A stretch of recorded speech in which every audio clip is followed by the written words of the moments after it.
पर।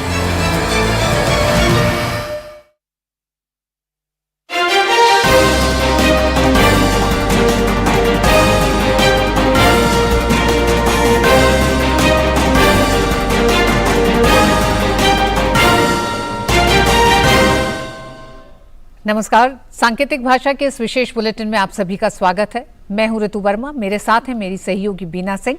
बुलेटिन की शुरुआत से पहले सबसे पहले अभी तक की हेडलाइंस। भारत नेपाल के बीच हुए 7 समझौते पर हस्ताक्षर। भटनाहा नेपाल यार्ड रेल लिंक का हुआ शुभारंभ। पेट्रोलियम पाइपलाइन के जरिए भी जुड़े दोनों देश। पीएम मोदी ने कहा, पार्टनरशिप को सुपरहिट बनाने के लिए किए गए महत्वपूर्ण फैसले।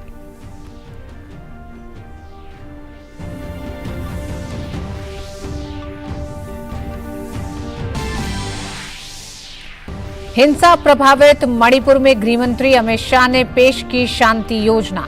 कहा, गलतफहमी के कारण हुआ मनमुटाव, जल्द निकलेगा समाधान।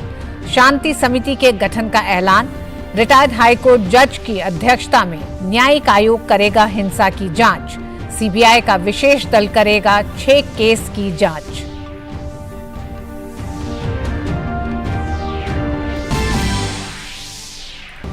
मणिपुर में शांति स्थापना के लिए कल से शुरू होगा पुलिस का कॉम्बिंग ऑपरेशन। गृहमंत्री अमित शाह ने दी चेतावनी।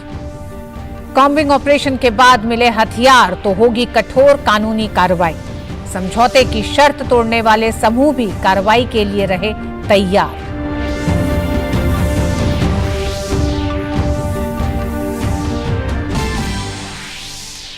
मणिपुर हिंसा में जान गंवाने वाले पीड़ित परिवारों के खाते में डीबीटी के जरिए सीधे पहुंचेगी 10 लाख रुपए की रकम।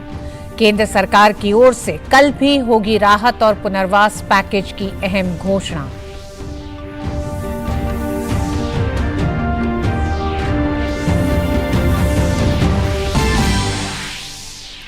जीएसटी राजस्व संग्रह लगातार तीसरे महीने 1,50,00,000 करोड़ के पार। मई में 1.57 लाख करोड़ से ज्यादा का हुआ संग्रह।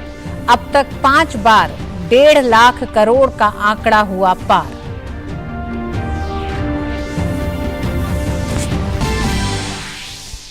विदेश दौरे पर कांग्रेस नेता राहुल गांधी के बयान पर बीजेपी के आक्रामक तेवर। रविशंकर प्रसाद ने कहा, भारत की विकास यात्रा के खिलाफ नफरत भरा माहौल तैयार करना कतई मंजूर नहीं।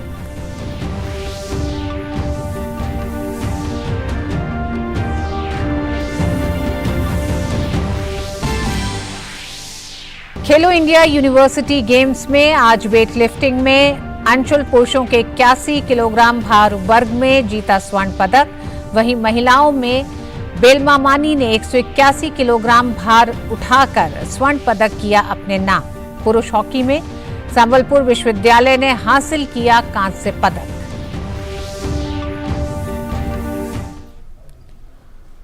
और आइए खबरों को विस्तार से देखते हैं। भारत और नेपाल के बीच आज कई नए आयाम जुड़ गए। दोनों देशों के संबंधों में आज एक नई ऊर्जा देखने को मिली। नेपाल में प्रधानमंत्री पद संभालने के बाद पहली बार प्रधानमंत्री पुष्प कमल दहल प्रचंड भारत की यात्रा पर हैं और आज उनकी पीएम नरेंद्र मोदी के साथ द्विपक्षीय वार्ता हुई। इस दौरान दोनों देशों का प्रतिनिधिमंडल भी मौजूद था।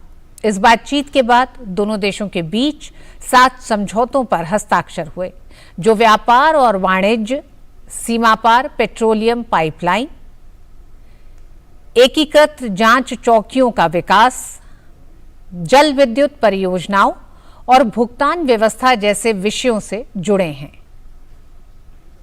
दोनों प्रधानमंत्रियों ने संयुक्त रूप से भारतीय रेलवे की कार्गो ट्रेन को हरी झंडी दिखाकर रवाना किया। ये सेवा भटनाहा से नेपाल कस्टम यार्ड को जोड़ती है। दोनों देश के नेताओं ने रूपाईडीहा नेपालगंज और सुनौली भैरहवा के बीच एकीकृत जांच चौकी का भी उद्घाटन किया। भारत और नेपाल अब पेट्रोलियम पाइपलाइन के जरिए भी आपस में जुड़ गए हैं। दोनों नेताओं ने संयुक्त रूप से भारत और नेपाल के बीच मोतिहारी अमलेखगंज तेल पाइपलाइन के फेज 2 का शिलान्यास किया।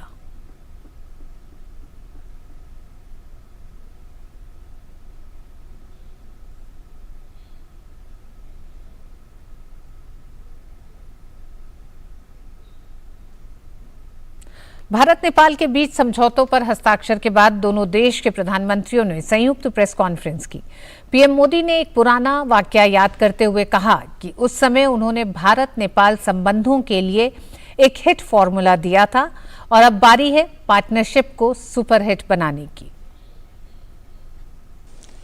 कार्यभार संभालने के 3 महीने के भीतर मैंने नेपाल की अपनी पहली यात्रा की थी।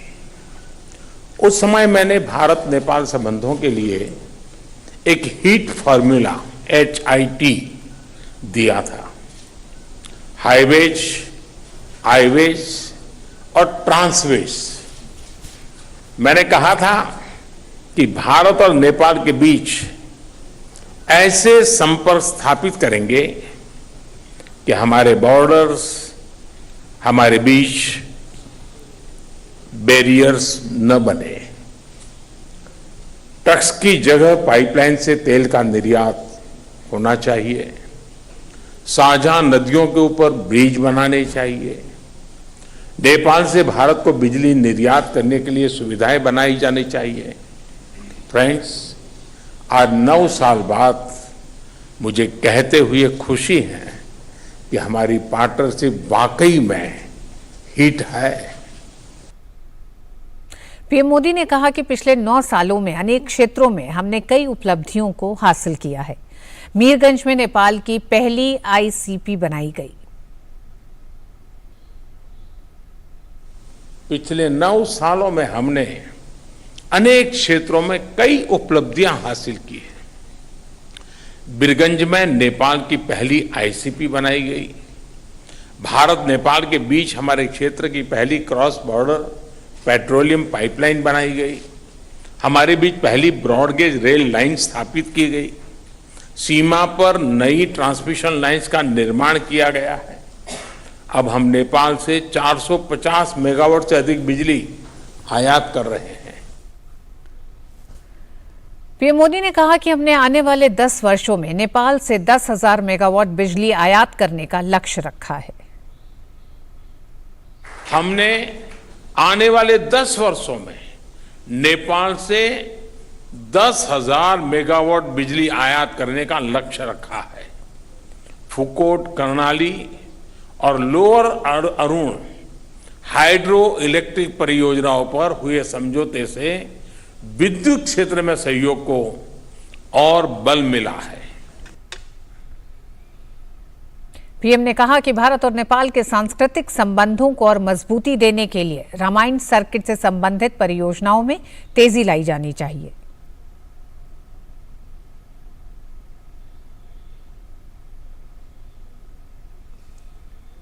भारत और नेपाल के धार्मिक और सांस्कृतिक संबंध बहुत पुराने हैं और बहुत मजबूत है। इस सुंदर कड़ी को और मजबूती देने के लिए प्रधानमंत्री प्रचंड जी और मैंने निश्चय किया है कि रामायण सर्किट से संबंधित परियोजनाओं में तेजी लाई जानी चाहिए।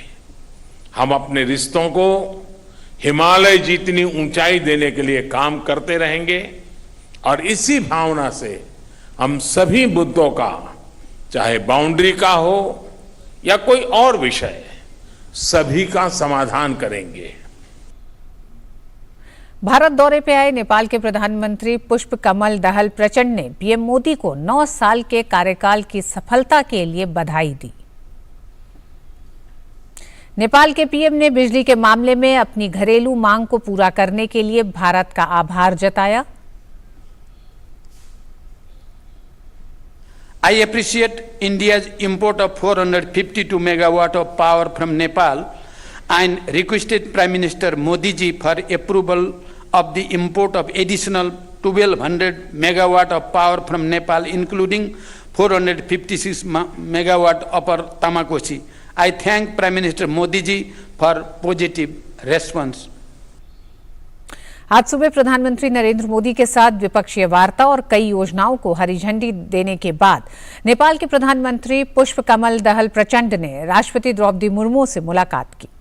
दिसंबर 2022 में पद संभालने के बाद नेपाली पीएम प्रचंड की ये पहली द्विपक्षीय विदेश यात्रा है।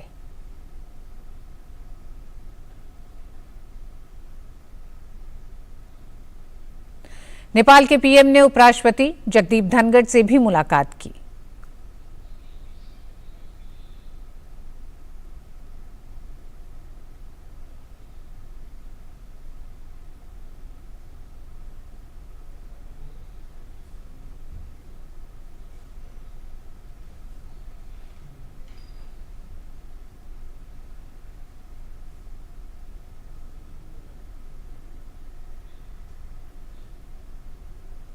विदेश मंत्रालय ने कहा है कि भारत की पड़ोसी देश की नीति के तहत नेपाल का भारत के लिए विशेष स्थान है। आज दोनों देशों के बीच कई क्षेत्रों में समझौता ज्ञापनों पर हस्ताक्षर किए गए। विदेश मंत्रालय की ओर से कहा गया है कि भारत नेपाल के शीर्ष नेताओं के बीच भविष्य को लेकर व्यापक चर्चा हुई, जिसमें राजनीतिक, आर्थिक, व्यापार, ऊर्जा, कनेक्टिविटी, बुनियादी ढांचा सहयोग और विकास साझेदारी सहित द्विपक्षीय सहयोग के पूरे मामलों को भी शामिल किया गया है। India and Nepal signed the revised Treaty of Transit, which would be among the things provide Nepal access to inland waterways of India for the first time. This is effectively once in a generation kind of agreement, which would contribute very significantly to the development of trade and investment linkages between India and Nepal. The two Prime Ministers also inaugurated the twin integrated checkposts in Rupedia in India and Nepalganj in Nepal. Both Prime Ministers also conducted the groundbreaking ceremony of the twin ICPs in Sunauli in India and Bhairava in Nepal. An MOU for the construction of another integrated checkpost in Dodhara Chandni in the far western Nepal under Indian grant assistance was also concluded. हिंसा से प्रभावित मणिपुर के लिए आज केंद्रीय गृह मंत्री अमित शाह ने कुछ योजनाएं देश के सामने रखी हैं। इम्फाल में प्रेस कॉन्फ्रेंस के जरिए एक तरह से उन्होंने शांति योजना का खाका रखा, जिसके तहत कई घोषणाएं की गई हैं। पहली तो ये कि हिंसा की घटनाओं की जांच के लिए अमित शाह ने न्यायिक जांच आयोग के गठन की घोषणा की।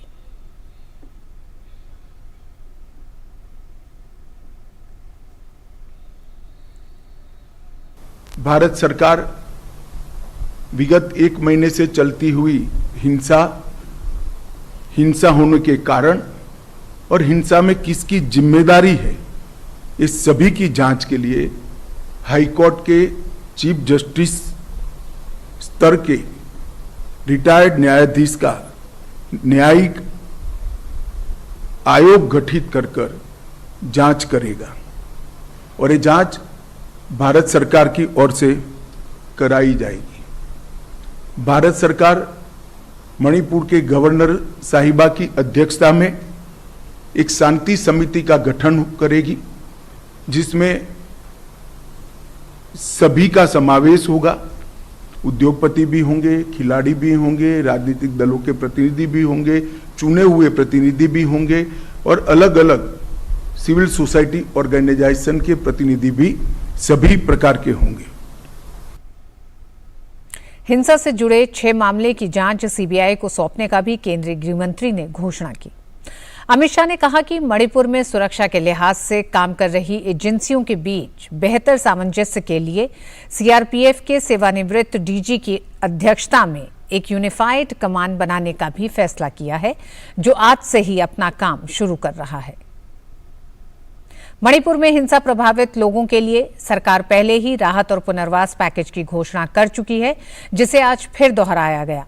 इसके अलावा एक और राहत पैकेज का कल केंद्रीय गृह मंत्रालय की ओर से भी ऐलान किया जाएगा। गृह मंत्री ने कहा कि जो भी मतभेद और गलतफहमी है, उन्हें वार्ता और संवाद के जरिए दूर किया जाएगा।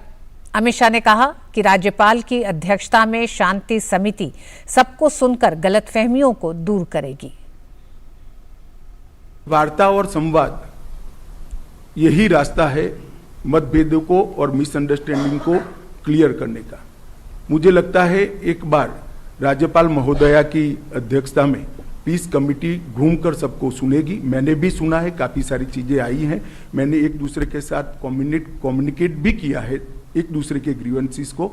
वो दोनों ग्रुप भी अभी अपने यहाँ इस पर विचार कर रहे हैं। एक बार वार्ता शुरू होगी तभी मिसअंडरस्टैंडिंग क्लियर होगी।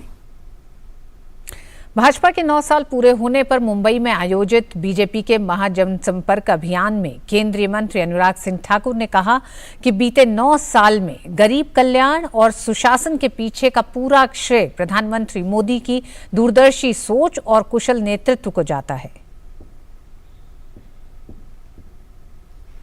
मोदी जी को देश का प्रधानमंत्री बनाया और मोदी जी भी एक गरीब मां के बेटे, लेकिन ईमानदारी की राह पकड़कर सेवा भाव के साथ चल के सुशासन के रास्ते पर गरीबों के कल्याण करने में कोई कमी नहीं छोड़ी। ये 9 सालों की पहचान सेवा, सुशासन और गरीब कल्याण। अनुराग ठाकुर ने राहुल गांधी पर भी सियासी हमला बोला। अपने देश के बारे में दुनिया के किसी और हिस्से में जाकर कुछ भी झूठ अनाप शनाप बोलते रहो। और ये वो व्यक्ति बोल रहा है जो खुद भ्रष्टाचार के मामले में बेल पर है और संसद की जिसकी सदस्यता गई है 2 साल के लिए, और जो खुद बहाने ढूंढते थे कि संसद का सत्र न चले, बहाने ढूंढते थे कि ना जाना पड़े। जब भारत के लिए गौरवशाली पल आया नया संसद भवन बनाने का, तो बहिष्कार करने के बहाने भी इन्होंने ही ढूंढे थे। आवास और शहरी मामलों के मंत्रालय ने आज नई दिल्ली में पीएम स्वनिधि योजना की 3 साल की यात्रा का जश्न मनाने के लिए विज्ञान भवन में एक कार्यक्रम आयोजित किया। इस योजना ने कोविड-19 में प्रभावित स्ट्रीट वेंडर्स को अपनी आजीविका फिर से शुरू करने का अधिकार दिया है।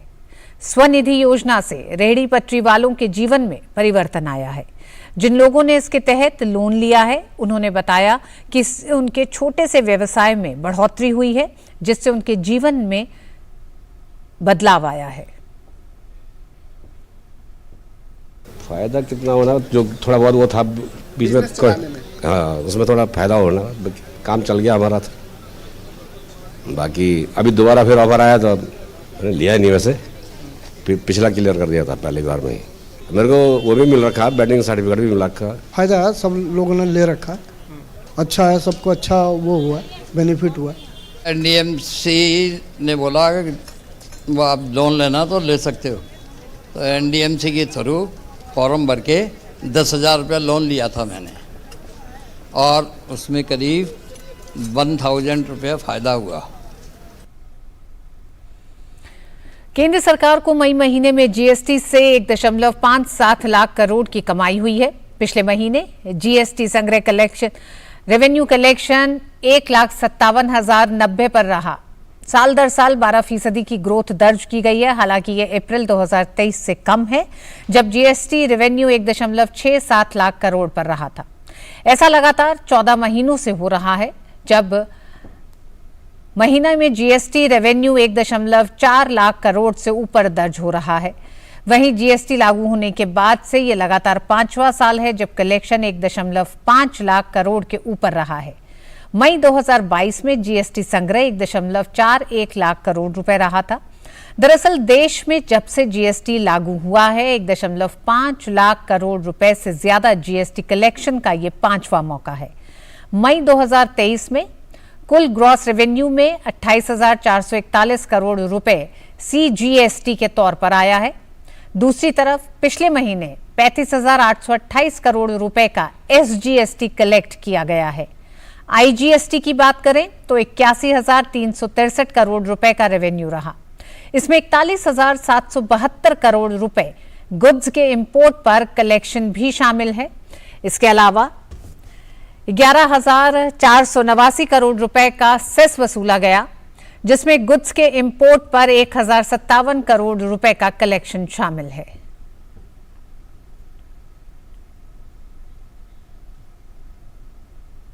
विदेश मंत्री एस जयशंकर आज से दक्षिण अफ्रीका और नामीबिया की यात्रा पर हैं। यात्रा के पहले चरण में आज डॉक्टर जयशंकर दक्षिण अफ्रीका के केप टाउन में ब्रिक्स विदेश मंत्रियों की बैठक में हिस्सा लेने पहुंचे। केप टाउन पहुंचने के बाद आज सुबह उन्होंने रूस के विदेश मंत्री सर्गेई लावरोव से मुलाकात की। इस दौरान रूस के विदेश मंत्री से चर्चा में द्विपक्षीय मामले, ब्रिक्स, G20 और SCO से संबंधित मुद्दे शामिल रहे।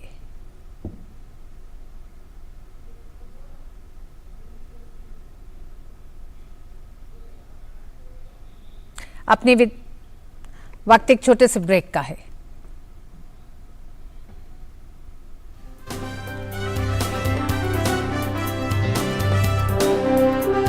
पूरा का पूरा सिस्टम 9 वर्ष है, सुशासन का प्रतिफल है कि जहां 2004 से 14 श्रृंखलाबद्ध बड़े से बड़े घोटालों की सरकार इस देश ने देखा।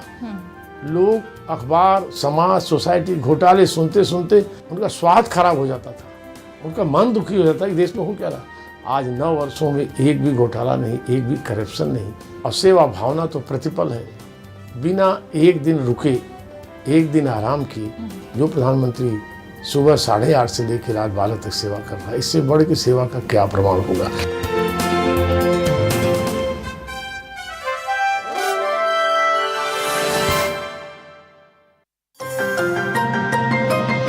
पीएम मोदी और नेपाली प्रधानमंत्री के बीच द्विपक्षीय वार्ता, आपसी सहयोग बढ़ाने पर बात। दोनों देशों में कई समझौते, बताएंगे इन समझौतों के बारे में विस्तार से। मणिपुर के दौरे पे गए गृह मंत्री अमित शाह ने शांति के लिए कई कदमों का ऐलान किया। विदेश दौरे पर कांग्रेस नेता राहुल गांधी के बयान पर बीजेपी का पलटवार। लगातार कैसे मजबूत हो रही है भारतीय अर्थव्यवस्था, तमाम राष्ट्रीय और अंतर्राष्ट्रीय एजेंसियां कर रही हैं भारत की तारीफ। भारतीय अर्थव्यवस्था की मजबूती के हर पहलू पर करेंगे विस्तार से चर्चा। पीएम स्वनिधि योजना के पूरे हुए 3 साल, अमेरिका के डिफॉल्टर होने का टला खतरा। होंगी देश, दुनिया और खेल की बाकी खबरें। देखिए न्यूज नाइट मेरे साथ रात 8 बजे सिर्फ डीडी न्यूज पर। अपनी विदेश यात्रा के पहले चरण में दक्षिण अफ्रीका पहुंचे विदेश मंत्री डॉक्टर एस जयशंकर ने दक्षिण अफ्रीका के विदेश मंत्री नालेदी पंडोर से मुलाकात की। विदेश मंत्री ने मुलाकात के बाद अपने आधिकारिक ट्विटर हैंडल से मुलाकात की तस्वीर साझा करते हुए खुशी जाहिर की। डॉक्टर जयशंकर ने ट्वीट करते हुए कहा कि दक्षिण अफ्रीका के विदेश मंत्री का इंडो एटलांटिक शहर केप टाउन में शानदार मेजबानी के लिए धन्यवाद। डॉक्टर एस जयशंकर ने जानकारी दी कि दोनों देशों ने रणनीतिक साझेदारी की प्रगति की समीक्षा करने के साथ राजनयिक संबंधों की 30वीं वर्षगांठ मनाने पर सहमति जताई है। डॉक्टर एस जयशंकर ट्वीट में आगे लिखते हैं कि दोनों देशों के बीच ब्रिक्स, IBSA, G20 और UN जैसे विषयों पर बातचीत हुई है। इन मुद्दों पर दोनों देशों के बीच पहले से आपसी सहयोग की एक मजबूत परंपरा रही है।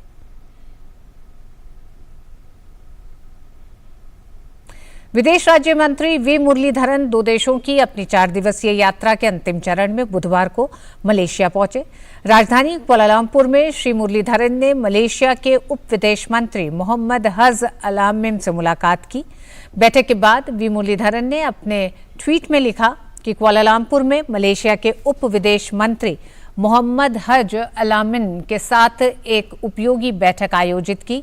भारत और मलेशिया के बीच बढ़ी हुई रणनीतिक साझेदारी को साकार करने की दिशा में राजनीतिक और संसदीय आदान प्रदान को और गहन करने, आर्थिक और रक्षा सहयोग को गहरा करने पर चर्चा की।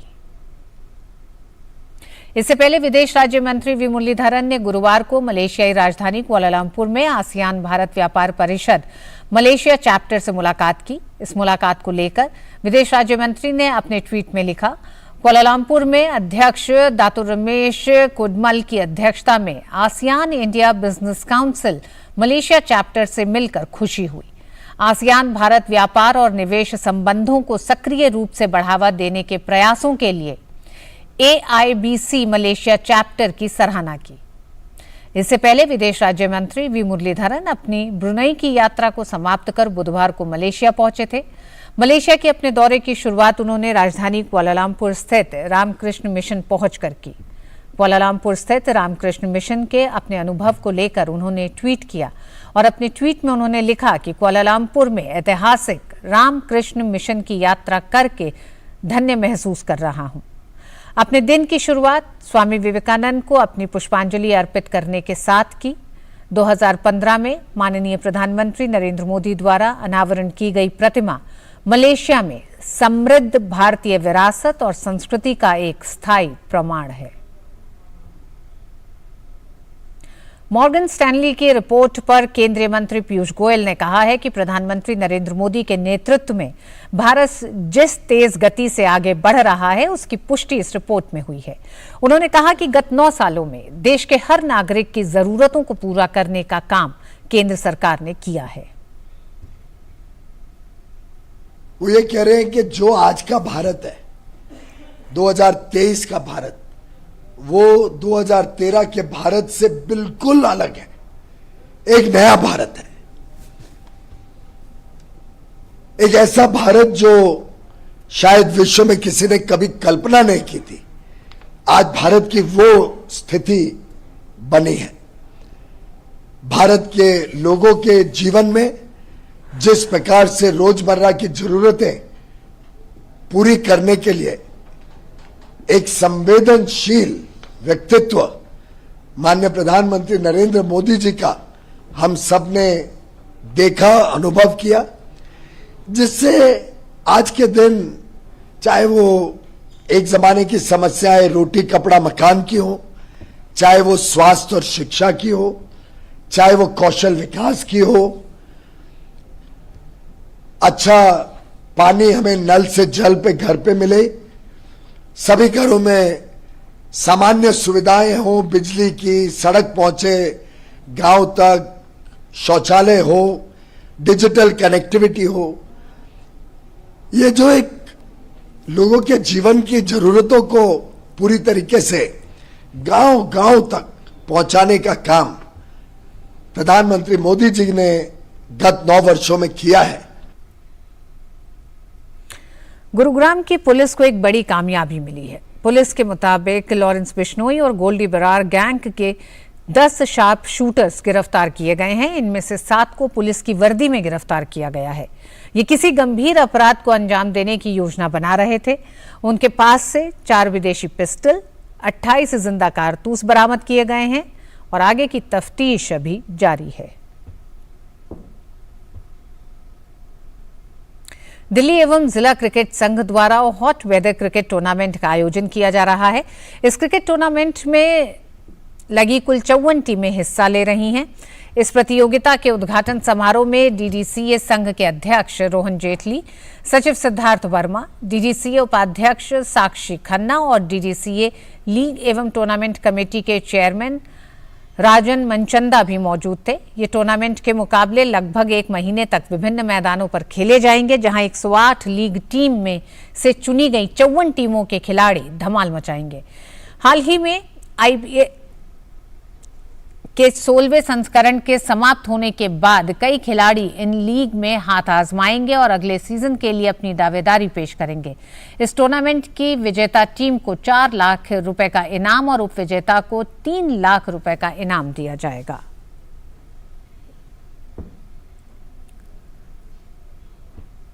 इससे बहुत फर्क पड़े और ग्राउंड से जितना टैलेंट आएगा इन्हीं चैनल्स के थ्रू प्रोसेस करके आगे स्टेट के लिए जाया जाएगा। इन लीग कमेटी इंश्योर कर रही है कि ये जो हमारा टारगेट है, गोल है, ये अचीव होए। देखो, मेरी तो राय ये है कि लास्ट ईयर जो हमारे डीडीसीए की लीग थी उसने बहुत ही अच्छा टूर्नामेंट कराया, 1000 के करीब मैचेस कराए हैं। उसमें से बहुत से यंग टैलेंट निकला है जिसको आइडेंटिफाई किया है और इस बार भी हम उम्मीद करते हैं। दिल्ली में टैलेंटेड बहुत है, बस उनको मौका मिलना चाहिए। उसके लिए आप लोगों ने बड़ा अच्छा फॉर्मेट बनाया है लीग कमेटी ने कि चैलेंजर्स ट्रॉफी कराई और ऐसे टूर्नामेंट्स कराए जिससे कि आपस में कंपटीशन करके बच्चे निकल के आए हैं। पिछली बार हमने 1200 मैच कराए थे। इस साल हमारा टारगेट जो है 1400 से 1500 मैचों तक का है। और सबसे अच्छी बात है किसी डिपार्टमेंट में भी मिनिमाइज कंप्लेंट्स है, कंप्लेंट नाम का कोई शब्द नहीं है, बच्चे सब सेटिस्फाइड है और यही सिलेक्शन का क्राइटेरिया बन गया है कि जो बच्चा रन करेगा वो खेलेगा। दुनिया भर में तंबाकू से होने वाली बीमारियों के खतरे के प्रति आगाह करने के लिए विश्व तंबाकू निषेध दिवस 31 मई को मनाया जाता है। इस वर्ष मनाए गए इस दिवस का थीम था भोजन उपजाओ तंबाकू नहीं। दरअसल तंबाकू स्वस्थ शरीर के हर हिस्से को प्रभावित करता है।